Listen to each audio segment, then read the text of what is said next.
Good morning friends, મજામાં છો બધા?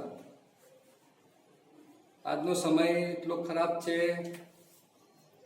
કે બધાએ ખૂબ સાવધાની રાખવાની જરૂર છે.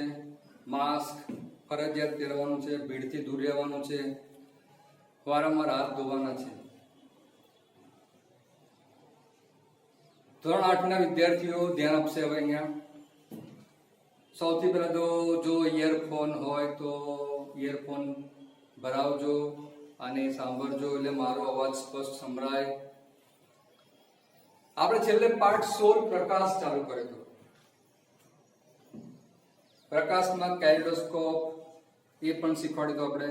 પ્રકાશના પરાવર્તનના સિદ્ધાંત પર કામ કરે છે. એ તો બે જાતના સાધનો હતા, બરોબર છે. કેલિડોસ્કોપ શીખી ગયા છેલ્લે આપણે, અને એની પહેલા શીખ્યા હતા આપણે ગુણક પરાવર્તનનું કીધું હતું મેં. કે ગુણક પરાવર્તન એટલે કેલિડોસ્કોપનો સિદ્ધાંત એના પર કામ કરે છે, એ આપણે શીખવાડ્યું છેલ્લે. હા, છેલ્લે શીખવાડ્યું સૂર્યપ્રકાશ, એનો રંગ કેવો છે.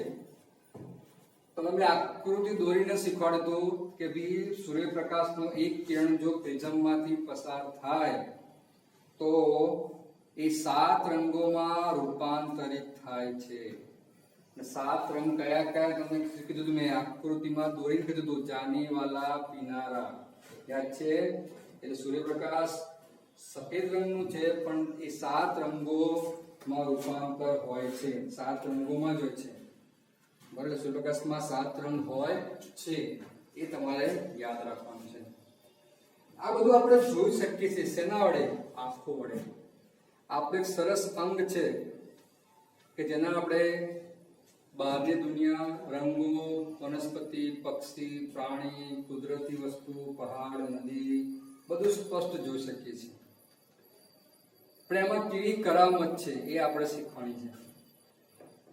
તો જે આપણી આંખ છે, કુદરતમાં તો કોઈ બી પ્રકાશ આપણી આંખમાં પ્રવેશે છે એટલે આપણે એ વસ્તુ સ્પષ્ટ જોઈ શકીએ છીએ.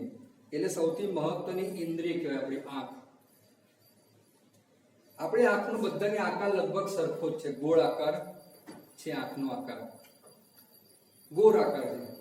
તમે જો બધાની આંખમાં ઉપર સફેદ રંગનો રકાબી જેવો ભાગ છે, અંદર આંખમાં ઉપર કેવો સફેદ રંગનો ભાગ છે. એ સફેદ રંગ છે એ સખત ભાગ છે, પણ બાકીનો ભાગ એકદમ નરમ છે. તો એ સફેદ ભાગ છે નરમ ભાગોનું રક્ષણ કરે છે. જે આપણા અંદરના ભાગો બહુ નરમ છે એને કોઈ પણ જાતના અકસ્માતોથી બચાવવાનું કામ એ કરે છે.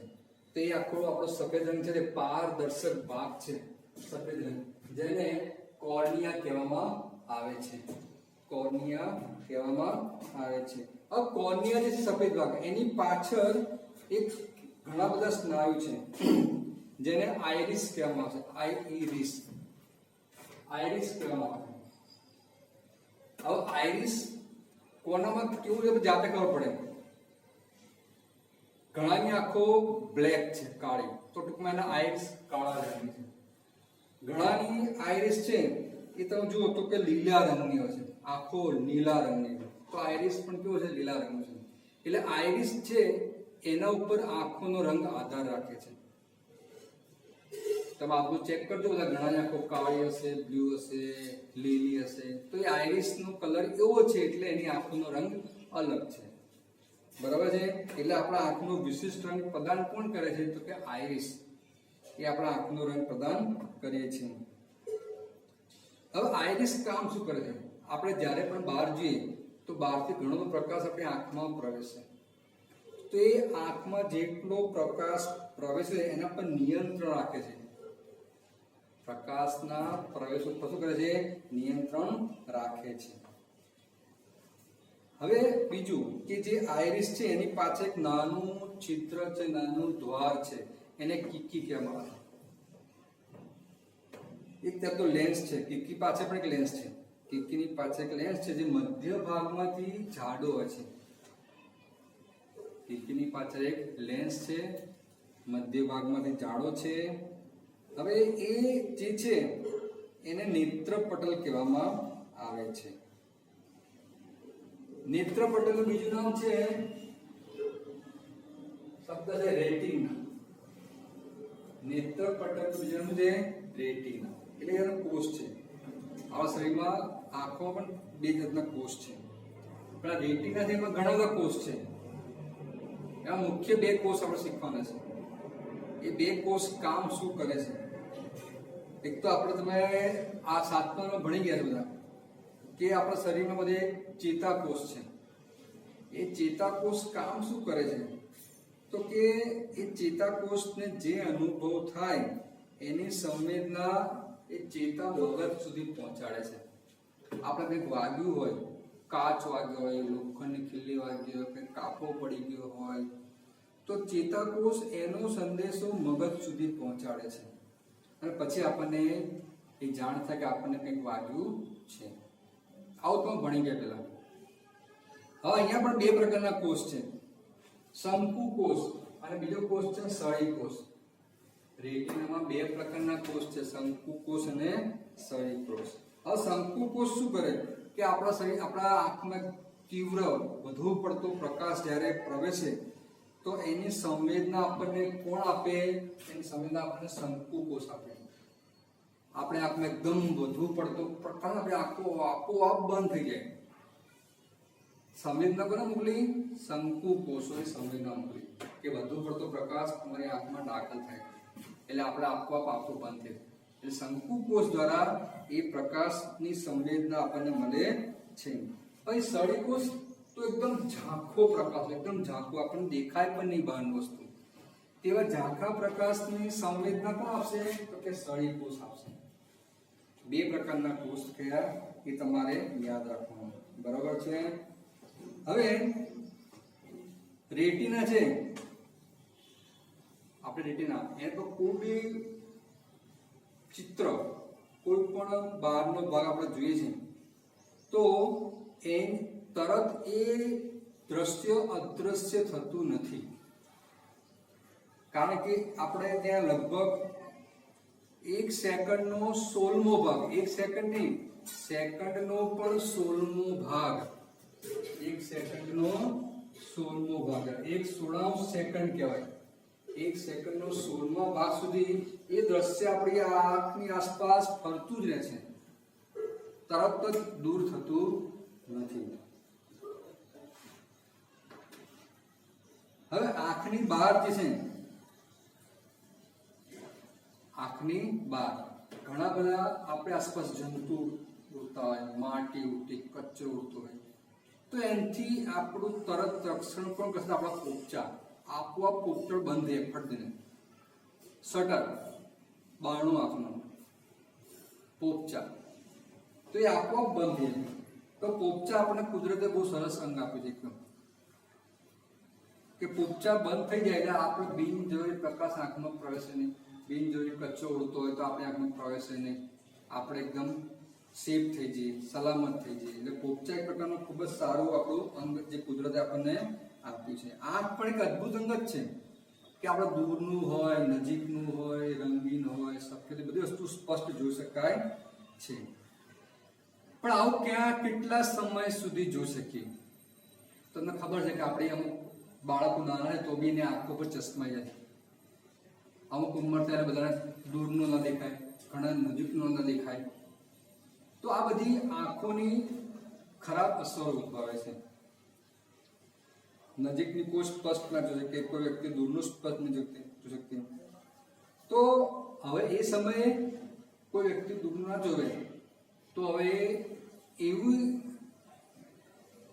એવું કામ કરશે કે એને દૂરનું સ્પષ્ટ જોઈ શકાય, નજીકનું ન દેખાય તો એવું કરશે કે નજીકનું સ્પષ્ટ જોઈ શકે. એ માટે યોગ્ય લેન્સનો ઉપયોગ કરશે, યોગ્ય લેન્સ પહેરશે, ચશ્મા પહેરશે, જેથી જે દૂરનું ના જોઈ શકે એ વ્યક્તિ દૂરનું પણ જોઈ શકે, નજીકનું ના દેખાતું નજીકનું પણ સ્પષ્ટ જોઈ શકે છે. ટૂંકમાં આંખની આ ખામી ઊભી થઈ, તે આંખની ખામી દૂર કરવી હોય તો આપણા લેન્સનો ઉપયોગ કરવામાં આવે છે. ટૂંકમાં આવું મોટી ઉંમર થાય ત્યારે જ આવું થાય છે. ઘણીવાર તો ઘણા લોકોને મોતિયો પણ આવે છે, એટલે બધું ધૂંધળું દેખાય આગળનું, તે મોતિયો આવે છે. તો મોતિયાનું ઓપરેશન કરવું પડે, કારણ કે મોતિયા માટે આપણી દ્રષ્ટિ નબળી થઈ ગઈ છે, આપણે બહારનું કે દૂરનું નજીકના સ્પષ્ટ જોઈ શકતા નથી. હવે જો આ તમે ના કરાવો ઓપરેશન તો એને કારણે આપણા આંખને ગંભીર ખતરો ઊભો થાય, એટલે આ ખામી દૂર કરવી જ પડે, લેન્સ થોડો આ ખામી દૂર કરવી જ પડે. જ્યારે કોઈને બી આવો મોતિયો થયો હોય તો શું કરે, એ આંખમાં એક નવો કૃત્રિમ લેન્સ ફિટ કરાવે, નવો કૃત્રિમ, કુદરતી નહીં કૃત્રિમ લેન્સ ફિટ કરાવે, જેથી એને મોતિયો દૂર થાય, હવા સ્પષ્ટ જોઈ શકશે, આંખની જે ખામી હતી એ ખામી દૂર થઈ શકે છે. તો બી આપણે આટલી ટેકનોલોજી સરસ થઈ ગઈ છે કે આવી ખામી તાત્કાલિક આપણે દૂર કરી શકીએ છીએ, વૈજ્ઞાનિક પદ્ધતિ, ટેકનિકલો બધી છે. બીજું કે આપણે શરૂઆતથી જ આંખની કાળજી રાખવી જોઈએ, તો એ સાવચેતી રાખવી હોય તો શું કરવું જોઈએ, તો બી આપણે આંખની દેખભાળ તો ખૂબ સારી રાખવી પડે. કંઈ વધારે પડતું નુકસાન થયું લાગે તો આંખના ડૉક્ટર પાસે જવું પડે, એમને બતાવવું પડે અને નિયમિત તપાસ પણ કરાવવી જોઈએ છે. અને સલાહ આપે તે પ્રમાણે યોગ્ય નંબરના ચશ્મા પણ પહેરવા જોઈએ. બીજું કે ઘણા વ્યક્તિ હોય કે આંખોનો નંબર આવ્યા હોય છતાં એ ચશ્મા કરતો તેને માથાનો સખત દુખાવો રહે છે, માથાનો સખત દુખાવો રહે છે. વધારે પડતો પ્રકાશ, ટીવી, બલ્બ, બહારનો તડકો, આ બધું આંખમાં જવાથી પણ એના આંખમાં દુખાવો શરૂ થાય છે. ટૂંકમાં જો આવેશ થાય તો એની જે છે નેત્રપટલ, એ નેત્રપટલમાં ઈજા પહોંચાડી શકે છે. એટલે આવું ન થાય તો વારંવાર ડૉક્ટરની તપાસ કરાવવી પડે, પ્રકારના ચશ્મા કરવા પડે. પછી સીધું સૂર્યની સામે ક્યારેય જોવું જોઈએ નહીં, તડકો બહુ જ હોય તો તડકામાં પણ બહુ જોવું જોઈએ નહીં. આંખોને ક્યારેય ચોરવાની નહીં, ઘણા મંડી બધા આંખો ચોરવા માટે ચોરવાની, ઠંડા પાણીથી આંખોને ધોવું. આંખોમાં જ્યારે કચરો પડે ત્યારે ઘણા લોકો આંખો મચી પડે ધોવું, આમ મસળવા માટે. એવું ના કરાય, કારણ કચરાના કારણે આંખોને નુકસાન થાય. એટલે એને કારણે શું કરવું જોઈએ, સ્વચ્છ પાણીથી આપણે આંખો ધોવા જોઈએ, જેથી કચરો બધો બહાર નીકળી જાય. છતાં જો કોઈ સુધારો ના જણાય તો ડૉક્ટર પાસે જવું જોઈએ અને તપાસ કરાવવી જોઈએ. ટૂંકમાં વારંવાર આંખોને સ્વચ્છ પાણીથી ધોવી જોઈએ, તો આપણી આંખોને ઠંડક મળે છે, સારું રહે છે. અને હંમેશા આપણે જે આંખો આપણે વાંચીએ છીએ એ વાંચવા માટે આપણે અમુક તો 25 સેન્ટીમીટરનું અંતર હોવું જોઈએ. ચોપડી હોય કે પેપર હોય કે ટીવી હોય, 25 સેન્ટીમીટર તો આપણે દૂર બેસવું પડે. ટીવી તો વધારે જોઈએ, પણ વાંચવા છે, વાંચવા ટીવી નહીં, વાંચવા માટે પુસ્તક છે, સ્વાપોથી છે, પેપર છે, એનો ઓછામાં ઓછું 25 સેન્ટીમીટર અંતર હોવું જોઈએ. બહુ નજીક રાખીને જ વાંચવું જોઈએ નહીં. સમતોલ આહાર ખાવો જોઈએ. સમતોલ ગાજર છે, લીલા શાકભાજી છે, કાચા શાકભાજી છે, ગાજર, પછી દૂધ, દહીં, ચીઝ, માખણ, દૂધની બનાવટ બધી બોલ્યો વધારે પડતો ઉપયોગ કરવો જોઈએ, જેથી આપણને આંખો માટે વિટામિન મળે છે. વિટામિન એ આંખો માટે ખૂબ જ સારામાં સારું છે. જો વિટામિન એ ઓછું હશે તો આંખોને નુકસાન થાય. એટલે વિટામિન એ જેમાંથી મળે એવા કાચા શાકભાજી કે સલાડ તમે ખાઓ છો, ગાજર જેવું છે, પછી દૂધ, ચીઝ, દહીં, માખણ, ફળ, પપૈયા, આ બધું બહુ ખાવું જોઈએ, જ્યાં વિટામિન એ આપણને પુષ્કળ પ્રમાણમાં મળે છે. તો એ હતી આપણી વાત આંખોની ખામી દૂર કરવા માટે, આંખોની દેખભાળ કરવા શું કરવું જોઈએ, બધું આપણે શીખવાડ્યું. હવે ઘણા વ્યક્તિ એવા છે કે જે જન્મથી અંધ હોય છે. શું જન્મથી અંધ હોય છે? તો એમને તો આ ચશ્મા કોઈ કામ લાગતા નથી, એ લોકો શું વાંચે છે. પણ કેટલાક લોકો એટલા બધા હોશિયાર છે કે ફક્ત કોઈ પણ વ્યક્તિ સ્પર્શ વડે કે અવાજ સાંભળીને પણ વસ્તુને જાણી શકે છે કે શું છે, કઈ વસ્તુ છે, કોણ છે. પણ આવા લોકો બહુ ઓછા હોય છે.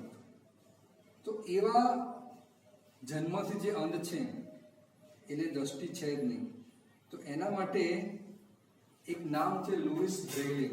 નામ હતું લુઈસ બ્રેલી. એને આવા અંધ લોકો માટે એક લિપિ તૈયાર કરી, જે બ્રેલી લિપિ તરીકે ઓળખવામાં આવે છે. આ બ્રેલી લિપિમાં 63 પ્રકારના ટપકા છે. ટપકા એ ટપકાને ટચ કરી જાણી શકે કે ભાઈ શું લખ્યું છે. એવી સ્પેશિયલ ખાસ પ્રકારની લિપિ છે અંધ વ્યક્તિ માટે, બ્રેલ લિપિ. ટપકા ઊભી હારમાં હોય, આડી હારમાં હોય, જૂથમાં હોય. તો એ ટપકાઓ ને ટચ કરે, સ્પર્શ કરે અને એ લોકો અક્ષરને ઓળખે. હવે સ્પર્શ કરવા માટે ટપકા કેવા હોય? તો ટપકા ઉપસીલા હોય. કેવા હોય? ઉપસેલા ટપકા. એટલે ખબર કે શું લખાણ લખ્યું છે, કયો શબ્દ લખ્યો છે, એ સ્પર્શ કરીને એને વાંચી શકે. આપણે ત્યાં બાળક ભણે બાંધેમાં શરૂઆત, તો પેલા એકડા ભણશે, પછી ક, ખ, ગ, પછી શબ્દો બોલશે. એ પણ શીખવું પડે ને કે તે આ અંધ વ્યક્તિ છે, એ પણ આ બ્રેલી લિપિનો બધા અભ્યાસ કરશે, એ બી ભણશે, શીખવાનું શરૂ કરશે. ચિહ્નો કયા છે, અક્ષરો કયા છે ઓળખશે. સ્પર્શ કરવાથી એને ખબર પડશે કયો અક્ષર લખ્યો છે, કયો લખ્યો છે, અને એ યાદ રાખે છે. એટલે બ્રેલ લિપિનું લખાણ એ હાથથી અથવા મશીનથી પણ લખવામાં આવે એવું લખાણ છે કે જે સ્પર્શ કરીને પણ અંધ વ્યક્તિઓ વાંચી શકે છે. તમે નક્કી કરો તે વસ્તુનું કહું કે આપણે ત્યાં પણ એવા ઘણા વ્યક્તિ બહુ મહાન છે કે જે જન્મથી અંધ હતા પણ બહુ મોટી નામના મેળવી. જેમ કે આપણે ફિલ્મ ઇન્ડસ્ટ્રીમાં રવિન્દ્ર જૈન સંગીતકાર હતા, જન્મથી અંધ હતા, છતાં પણ એમને સંગીતમાં એટલું બધું નામ રોશન કર્યું છે. પછી બીજું કે અમેરિકામાં પણ એક લેખિકા છે. એ લેખિકા 18 મહિનાની ઉંમરથી જ પોતે અંધ બની ગઈ, પણ છતાંય પછી પોતે સ્નાતકની ડિગ્રી મેળવી, ઘણા સારા સારા પુસ્તકો લખ્યા. ટૂંકમાં બ્રેલ લિપિનો ઉપયોગ કરીને જે અંધ વ્યક્તિ છે એ લોકો વાંચી શકે છે, લખી પણ શકે છે. તો આ પાઠ હતો આપણો 16મો. એ 16મા પાઠનું જે સ્વાધ્યાય છે, સ્વાધ્યાયના 1 થી 12 પ્રશ્નો લખવા. બરાબર છે? બુકનું સ્વાધ્યાય છે, 1 થી 12 પ્રશ્નો એમાં લખવાના છે અને તૈયાર કરવાના છે. તો હવે આ પાઠ 16મો પૂરો થઈ ગયો છે. વાંચીને વ્યવસ્થિત તૈયાર કરજો, બધા ભૂલ ના પડે.